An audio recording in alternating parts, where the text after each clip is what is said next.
a lot of the things the problems that we have are invisible, or at least we like to make them feel invisible, right? Because we do the ostrich approach and we don't address them, right? Stick the head in the sand. The more that we can create visibility to what these issues are, then we can now begin to pick them off one by one. Hey, welcome to another episode of the Coffee Break Podcast, where our mission is to share business ideas, practices, and strategies while we enjoy our cup of coffee. Today, we're going to be talking about communication as it pertains to internal and external communication, and really kind of diving into the root of where those communication breakdowns happen. A very fun conversation with Robert Kennedy III. Man, just a fantastic gentleman to discuss things with. Before we get into the conversation, though, I do want to encourage you to subscribe if you haven't already. It's absolutely free. We charge $0 for subscriptions. So, I mean, it's pretty much a deal. And you can give them as gifts. Yeah, just send this link to somebody and tell them to subscribe. It's free. You can do that on whatever podcast platform you're listening on right now, or you can see the video version as well on YouTube and Facebook, and just click the subscription or the subscribe icon, or follow us on Facebook, and you'll get the latest episode every Tuesday morning at 9 a.m. But for now, grab a cup of coffee and join us for this conversation. We got so much to say. We got a podcast to make. We're sipping on lattes, and it's time for a coffee break. It's time for a coffee break. Oh, yeah. Mr. Kennedy, thank you for joining us today. Pretty excited about this conversation, not only because of your orange microphone, but also your amazing beard. But we're going to have some pretty cool conversation, hopefully, about internal and external communication. So thank you for joining us today. Chad, do me a favor. I'm a speaker, and when I enter the stage, when I enter a room, I like to do it a certain way. So if you can do me the honor, just like indulge me for a second and say, ladies and gentlemen, introducing Robert Kennedy III. Ladies and gentlemen, introducing Robert Kennedy III. Oh, we have music and everything. Come on now. This is next level. All right. How about this? Here we go. Hold on. Oh, and confetti. Here's a guy. This is the first in podcast history that somebody brought in their own walk-in music. Can you imagine, man? Like if you went into a room and you just had like a band every time you walked in the door, wouldn't that be sexy? It's like, I mean, look, Chad's here. I think we just came up with something else to add to the podcast. Walk-in music every time. Okay. Yeah, let's do it, man. Next level, sir. Well, thank you very much for joining us. Pretty excited about it. Now, we do have something. We'll get into who you are and all about the fun stuff here in a little bit. But before we do that, we have rapid fire, 5 randomly selected questions with unknown point values just to get under your skin, and then we'll give you a score at the end. Are you ready? Let's do it. Question number 1. If you could change one thing about your family, what would it be? We would have more money.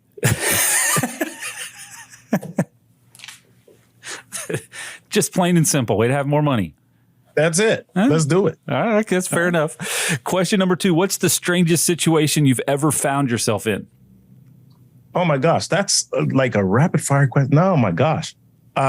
Strange situations. How much time do I have? There's not a lot of rules associated with this game. I don't know.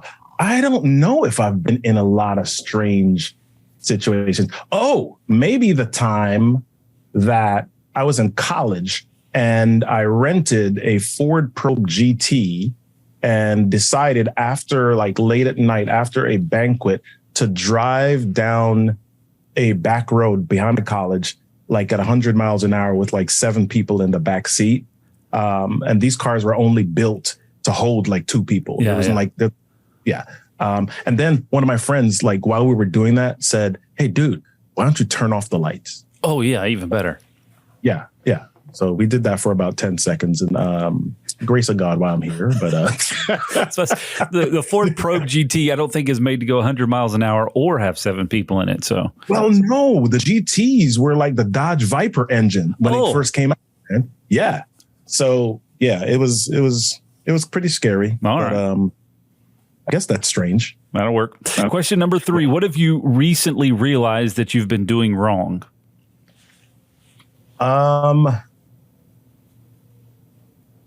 What have I recently realized that I've been doing wrong? I think I recently realized that I've been working too hard and I need to rest more on the weekends. It's just like I've been going business and then church and all of that stuff. And I've recently realized, that doesn't work, dude. Got to have a little bit of break. Yeah. Question number 4. If it's raining outside, what activity do you most want to do? I want to chill. I want to watch a movie if it's raining outside. I want to like kick up popcorn. Rain's like the perfect backdrop for watching a movie. All right. This is a bonus question. What's your favorite movie? What's my favorite movie? I've got a lot of movies. I'm not one of those people that watches Star Wars like 50 million times. But if I had to think about a favorite movie, it's got to be something Mel Brooks, like Spaceballs or Blazing Saddles. All right. Fair enough. Question number 5. How would a random stranger describe you and how accurate would it be? A random stranger would describe me as that bald-headed dude with a beard, and that would be super accurate. That bald-headed dude with a beard. I like it. Congratulations. You made it through rapid fire. We'll give you a score of 746. Out of how many? How'd I do, man? Is that like 740 out of 750? Or is that out of like 2,000? Exactly. Well, I appreciate you being here today. You're joining us from Maryland, which is pretty exciting. So all the way from Maryland. So we're down in North Carolina, by the way. But cool. If anyone was asking. We're in the middle of the state in Charlotte, North Carolina. So smack dab in the middle between the two states. Okay. It's a little bit better. So tell us a little bit of who Robert Kennedy is. I've got this sheet in front of me with all kinds of fun information, but it seems like you've got some different type of experiences from education, in radio, entrepreneur, all kinds of things. Who is Robert Kennedy? I'm a dad and a husband, first and foremost. I've got 3 kids, 1 in college, 2 in high school. This Saturday that just passed, I celebrated 22 years of marriage to my fantabulous wife. So, congratulations.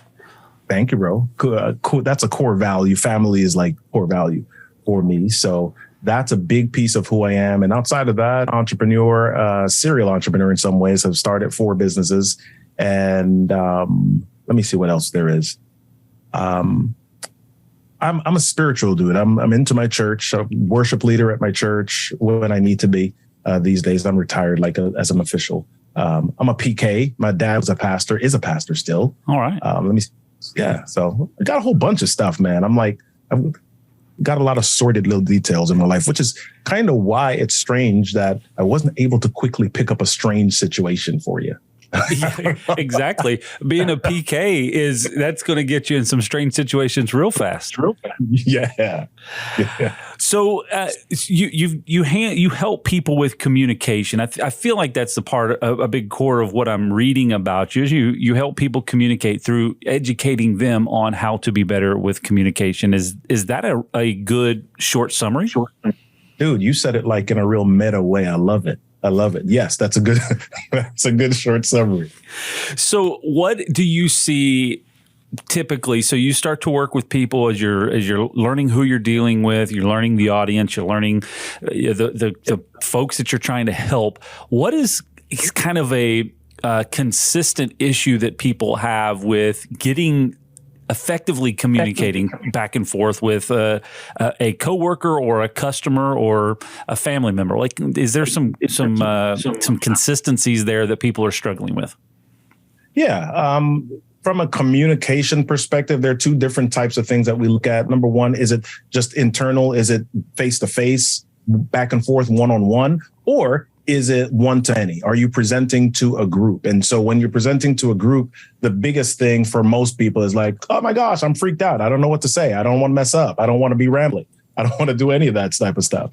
When we're presenting one-on-one, the issue is that we're not as careful in our communication, right? So we say stuff and we're not really cognizant of how it lands with the person. We just want to get our words out. As a matter of fact, when we're having conversations, we do like when I was a kid in New York, I could look out my window and the girls were playing double dutch, right? And they would kind of do this dance, this shuffle, this back and forth before they jumped in. And a lot of us, when we're having conversations, we're not really listening to what the other person's saying. We're kind of thinking about, okay, where's the break so that I can get my point in? So those are two of the big things that I see in the different types of communication. And that causes issues because if you're just waiting for the break, then you don't really understand what they've just said. So then it's hard to carry a conversation. It's more just two monologues happening simultaneously. Right. And then sometimes what happens after that is you come back later and you wonder why nothing was done, or you wonder why there are misunderstandings, right? Because there wasn't really communication that took place. There wasn't a back and forth that took place. And so a lot of times when I'm teaching communication, I really bring out the point that there is sender and receiver, there's intention and perception, and then there's intent and reception as well. So I say something, somebody receives it a certain way, but they might not perceive it in the same way that I intended for them to. So all of that is kind of this big ball of mess sometimes in communication. As an example, I don't know if you've seen the meme where there are two people standing and there's a number on the floor in front of them. And one person says, this is 6. And the other person's like, that's a 9. Right. So that's communication in a nutshell, man. I feel like it's months ago. It might have been a year ago now. I can't quite remember, but I was in a meeting and someone was communicating about communication. I think I don't remember exactly what the root message was, but they said a statement that has stuck with me ever since I heard it. What's obvious to you is not obvious to your listener. And that's what sticks out to me when you say something like, somebody's standing here and they see a 6 and somebody's standing here sees a 9. It's obvious to me because of the situation that I can see things, but it's not obvious to the other individual there. So when you run into these situations on a day-to-day basis with, like we said, coworkers, family members, customers, whoever, then if that's a known, that sometimes that we kind of have a breakdown between the recipient and the sender, what are you coaching people on? How are you teaching them to say, okay, well, so let's step back, here are the basics. How can we get better at that? Or what are the things that we need to recognize when we're going down that path, and kind of some maybe signs that say this is not going to, we're not engaged and this is not going to work. At Loc-Doc Security, we know that managing access to your facility can be challenging and time-consuming. From making sure new hires have access from day one to setting time restrictions for on-site vendors, Loc-Doc Security offers a wide range of solutions to help you manage any size facility. Take full control of your buildings, grant and revoke access quickly and easily, guaranteeing your facility's safety inside and out. Loc-Doc Security, your access management solution. A lot of times we have to get people to the point where they realize most of the time in communication, we're simply fighting for our perspective, right? And we don't get past that. That's kind of like layer 1. We're fighting for our perspective. Layer 2 is understanding the perspective of another. Layer 3 is now, what is the result that we're after, right? And so a lot of times we don't get to that third layer because we're so busy fighting for our perspective. And if somebody thinks or says something different, we're like all offended. Oh my gosh, no, it is a 6. I'm going to punch you in the head if you don't agree that it's a 6. So we spend so much time doing that. So a lot of times I ask, what is the result that you're after? What's the result that you're after? There's this great book by Don Miguel Ruiz called The 4 Agreements. And he says, everything in life happens by agreement, right? What is the agreement that you can create that doesn't involve just perspectives, but it involves where you want to end up and how can you agree to that? So starting effectively with what are the results that we're after. It's interesting, those layers, and I can see that happening on a regular basis as we get locked into our own perspective, don't even hear what the other side is or the other perspective is. And so then we just become blind to the entire conversation. Then we all walk away with feeling like the other person got what we were trying to say, but then we didn't actually communicate what the results were that we were trying to achieve, and now nothing happens or the wrong thing happens. Right. Exactly. So how do we work through that? What are the factors that to, I guess, change that typical outcome? Well, just what we walk through in sharing information or in transmitting information. We've got to ask the question, what is it that we both want, right? I just mentioned to you, I've been married 22 years, right? And so you can probably imagine that my wife and I have had a gazillion conversations where we both think different sides of the issue or different perspectives. And so we've got to walk through, we've got to set up these rules, right? This game plan or rules of engagement, I should say. So our first thing is what is it that we want out of this conversation, right? Sometimes my wife asks me a question, and before I respond, I ask her, what are you looking for?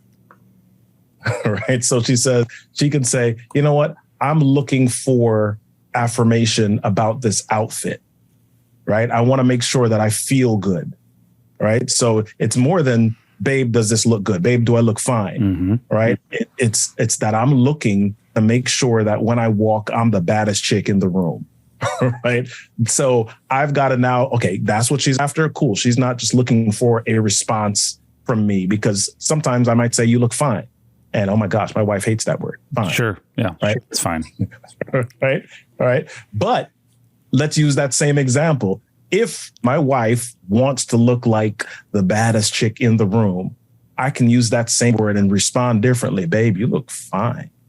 Right. So now I've got some body language, some emotion, some tonality in there because I understand my assignment, because I understand what the end game is, what she's looking for. Right. So we've got to figure out what each person is looking for. Not that we strip ourselves of authenticity or reality, but we figure out how we can get to a mutual place of agreement, because everybody's got to win in some way. So we're talking about kind of creating these layers of understanding. We've got different perspectives. We need to understand kind of what the end result is, what we're trying to accomplish. So we can go from that way. I want to take that and apply it into a business world. So, we have inside of an organization, you have team members, employees, peers that are working together, communicating to make something happen, ultimately for the external customer, the person that pays you the revenues to generate income in your business. So you've got kind of two separate sets of communication, in my opinion, and maybe this is wrong, but two separate sets of communication in your organization: that internal communication within your team, and then your external communication with your customer. I guess question number one, is that accurate? Is it two different types of communication, or is it all just the same? I would say the principles are the same, but it is directed in two different ways. So here's what I mean by that. Ultimately, the goal of communication is connection, right? And I'm looking for what the other person needs. I want to understand what drives them, because when I understand what somebody needs and what drives them, I can speak their language. And when I speak their language, it's easier for me to communicate with them, right? Because they've let down certain barriers. They've let down certain walls. A lot of times, especially if we don't know people, we walk in with walls. We walk in with barriers. And it's up to one person, at least in the one party in the communication, to begin to break those down some way. And language connection is one of the powerful ways to do that. And we understand, or we can get to that connection point by understanding what the needs of the other party are. So, that shows up a little bit differently. Customers want a problem solved. Internally, we want to create something, or we want peace, or we want productivity and collaboration in order to get to our production of our service or our product for the customer. Yeah, and I guess that's kind of where some of my question comes from, because I on the same principle is not the same thing. A customer, an external customer, has a problem that they want solved in a timely manner. Internally, you can say that they're internal customers that have a problem that they need solved or they want solved in a timely manner. So even more so on those principles to be the same. So why would it be in an organization? And again, I'm maybe drawing some vast conclusions here, but why would a typical company have a different way that they receive that problem that needs to be solved internally versus a problem that needs to be solved externally? You've heard the term familiarity breeds contempt, right? Or that phrase. So with a customer, I'm not as close to them, right? I'm not the customer. Most customers are going to purchase the product or the service, and they may go, about their business, go on, and they deal with stuff. Internally, I may have to deal with these people inside of the organization. If they're not in my department, it may be another department, but there's also that layer that, okay, if I don't do this right, they're going to talk about me in a certain way that affects my upward mobility, that affects how I move inside the organization. So there's some internal things that cause people to maybe keep up barriers to communication, roadblocks inside of organizations. This is why, especially amongst leaders, sometimes leaders inside of organizations feel like they need to be authoritative in a certain way, right? So they don't really seek to communicate or connect. They're like, listen, I'm the leader, I'm the boss, and you guys are the employees. You're supposed to do, and I'm supposed to say it this way, and that's how we roll. Sure, right. Sure. So it's just kind of like your family. Your family,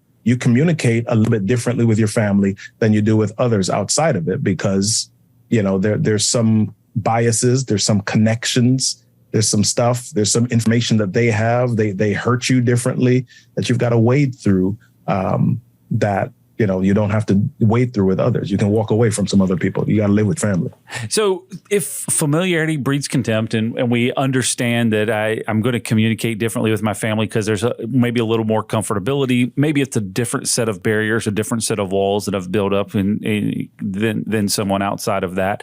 So if our organization is that family that we've become familiar with and connect with at a different level, are there principles that you have seen or that you're teaching that say, okay, how can we utilize that to communicate better or shift that so that we can effectively get a better level of communication internally? Because, I don't know, and this may be me just, again, throwing something way out there, but I feel like, whenever you have a focus on internal communication, it's going to spill out externally, one way or another, whatever kind of you're going to resemble, whatever that is internally, on the external with your external customers. So why or how can you make that inside of an organization? So speaking to another business owner or another leader that's listening right now that says, hey, yes, I kind of see that. I kind of feel that. I kind of have that in my organization. So what are some things that I can start doing now,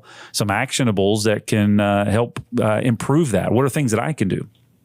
Right. And that comes down to maybe the same way that we set goals in our lives, right? There's got to be intentionality around it. So if you are in a space or if you're in a business where you already acknowledge and see that there are communication challenges, right? How can we categorize those? How can we capture those? How can we put them on a board, put them on a list, figure out what they actually are? Because that's one of the big mistakes that happens, right? Problems are happening. Nobody's really understanding what they are. Everybody's mad and you're still trying to plow through, right?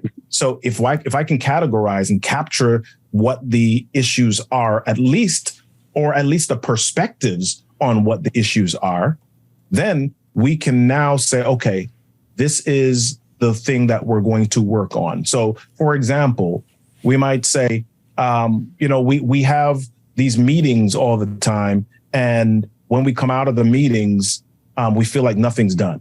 And so we got to have another meeting, or we have another meeting to talk about what we didn't do last time. Okay, so now we got to figure out, okay, what is the thing that is causing us not to get anything done? Is it how we set up our meetings? Is it, do we waste time talking about stuff that's not important? Is it, that people are offended? Whatever it is, we've got to figure what that is and then write it down, because when it becomes visual now, that's another level of interpretation or perspective that's introduced into the communication, because a lot of the things the problems that we have are invisible, or at least we like to make them feel invisible, right? Because we do the ostrich approach and we don't address them, right? Stick the head in the sand, right? So the more that we can create visibility to what these issues are, then we can now begin to pick them off one by one and say, okay, let's figure out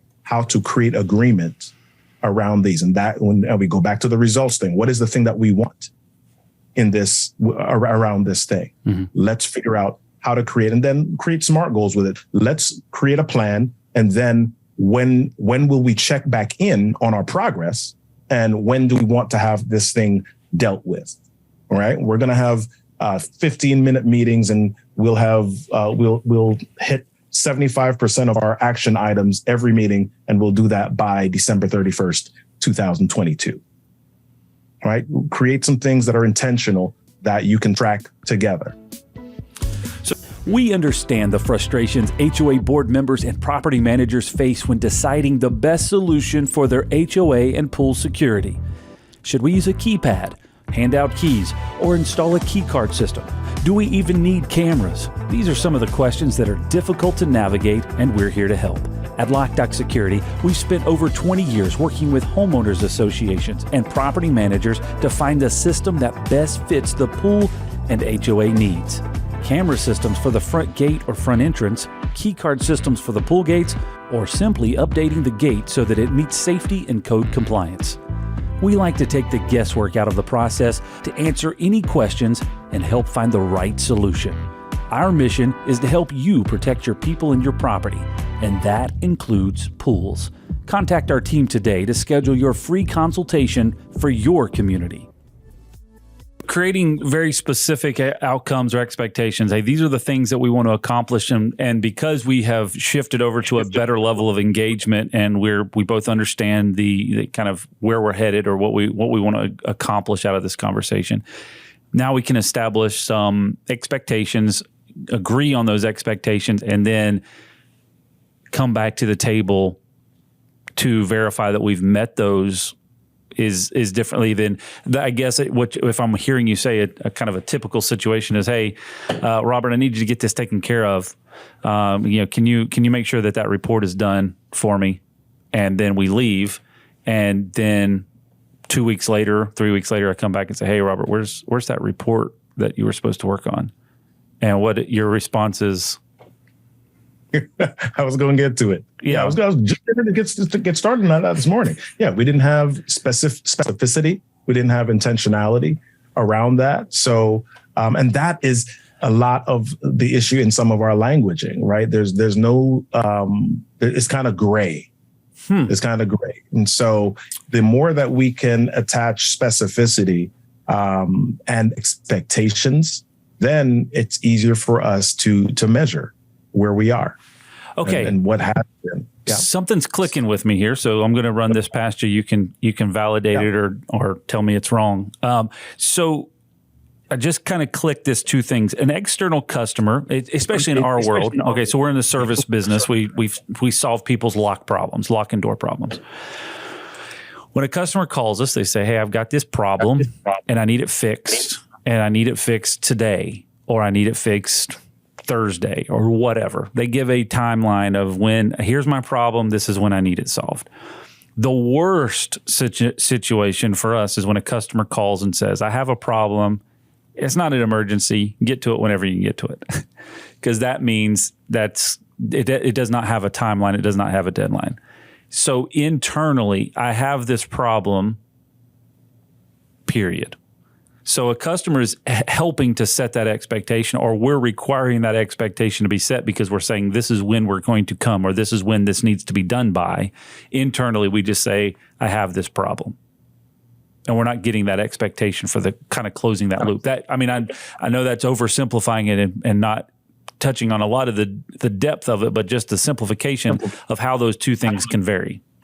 Yeah, and that's exactly it. I mean, if you have a customer that doesn't give you a deadline, you've still got a deadline, right? Because there is communication that takes place inside of that. So you've got to organize, you've got to process or project manage, and you've got to have all of these different resources, tools, people, parties that are part of this entire engagement, right? And so, do you tell everybody, well, we can get to it when we get to it? What if nobody has the same timeline? What if nobody has the same urgency? What if nobody has the same priorities about this? Then when do you finish it? Yeah. Right. So if we're going to bring closed loops and bring completion to anything, specificity has got to be a part of the equation. And if you create a deadline internally and you miss the deadline, and here's where a lot of companies and conversations fall down. If you miss the deadline, or if you see that the deadline is going to be missed, communicate about it, right? So if I go back to that same book, The 4 Agreements, Don Miguel Ruiz, one of the agreements here is honor your word, right? And my business coach shared that book with me several years ago, and he talked about something as simple as a meeting. If you say that you're going to start a meeting at 7 p.m., right? Mm-hmm. And it is 6:57, and you see that you're not going to get to the meeting, or you're going to get to the meeting at 7:03. Mm-hmm. As a leader, do I just say, "Oh, it's just 3 minutes," and walk in? No, you've broken your word at that point, right? So what do I need to do? I need to communicate and say, let's create a new agreement. It's 6:57. I'm in traffic. I'm not going to make 7 o'clock. I will be there at 7:05. If anything changes, I will connect with you. I'll update you. I'll give you a new agreement, or I'll tell you what the new time is. Here's what's happening, right? And a lot of communication, in a lot of business, we don't do that. We just kind of, let things be a little bit willy-nilly. And then when it comes to closing the loops and dealing with expectations, it becomes a bit tricky because we haven't practiced that. Okay, so you're throwing darts. So I want to say that up front, because that feels like you're just kind of throwing it through the screen at me. But with that said, in all seriousness, that happens. And so I want to talk through a little bit of, and just kind of to bring this maybe with a bow on it.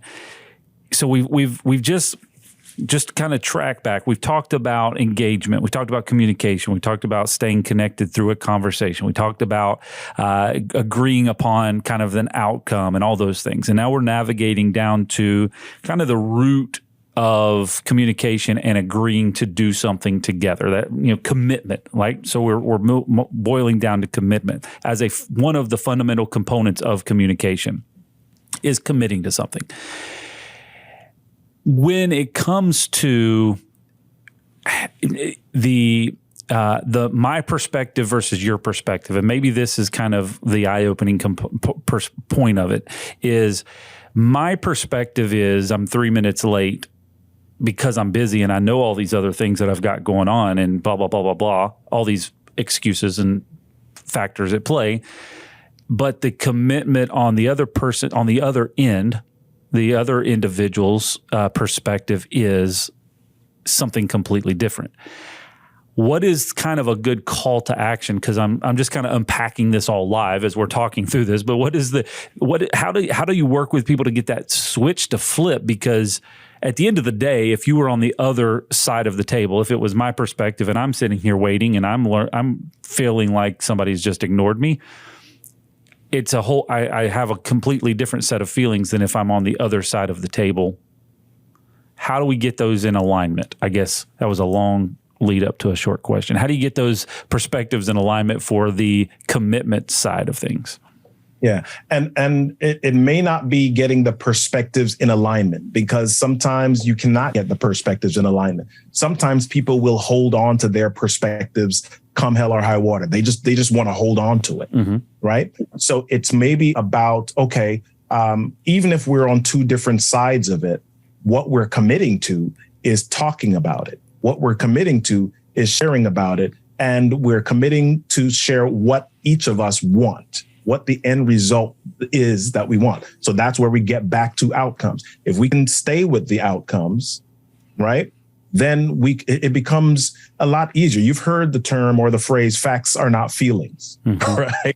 If an outcome is based on something that will exist in the future. It will be a fact. It will be a place that we want to end up, absent of feelings.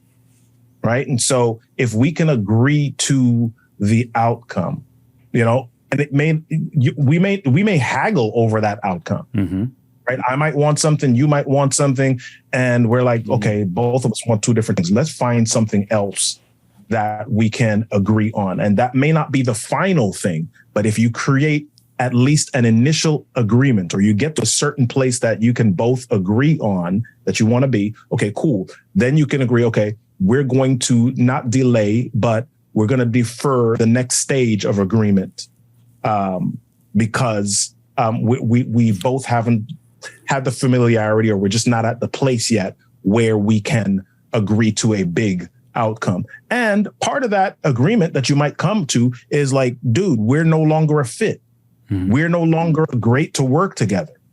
That's a reality of communication. That might be an outcome. That's a reality. I think one of the ways that I've heard it stated before is the commit to commit. Just because you can make a commitment to say, I can't say a yes or no right now. So it's either a yes or a no, but I can't say yes or no yet because I don't have all the details, or there's other factors at play. So I can commit to commit saying, I will give you an answer of yes or no by this time. Exactly. So my takeaway from today's conversation, just because I feel like we've navigated several different things, is the root of internal and external communication that you can build upon is committing to an agreed outcome. Yeah. So if I could just dissect all of it down to that simple definition, commit to agreed upon outcome, I think that starts to change where we're headed, just from an overall perspective, because you can apply that internal or external. Yep, absolutely. And how you get to that commitment, the easier way to get to that commitment is to understand connection, right? I've got to understand who you are, what you want, what drives you. And then once we're on that same wavelength, once we're speaking that same language, it becomes easier for us to move towards that commitment and that outcome. I like it. Mr. Kennedy, thank you very much for joining us today. I want to be mindful of our time today. Lots of good information. People can find out more about you by visiting robertkennedy3.com. Yep, that's fantastic. That's perfect. Do you have music to play yourself out as well, or is it just the walk-on music, or do we just end that with applause? How about that? I'll just play the music that I play with my wife. Uh-oh. That's the wrong song. Here we go. Oh, yeah. Ladies and gentlemen, this is the RK3 Midnight Storm. I hear you. You're making me jealous with the soundboard. This is something I'm going to commit to committing to get one of these. Yeah, let's go, man. You got it. You can. Hey, Mr. Kennedy, thank you very much for joining us today. It was a blast. I have got lots of actions to take on my end. I really appreciate this conversation today. I think this is something that we all can work on to be better at, is the commitment and an understanding that if we're lagging on that commitment, or if there's adjustments that need to be made on that, then we recognize that, acknowledge it, and communicate the commitment change. I think that's something that every single person listening or watching this can take action on effective today. Thank you for joining us today. Make sure you subscribe. A brand new episode is out every Tuesday morning, and you don't want to miss a single one of them. You can find out more by visiting Loc-Doc.net/podcast. Thanks for joining us. We'll see you next time right here on the Coffee Break Podcast.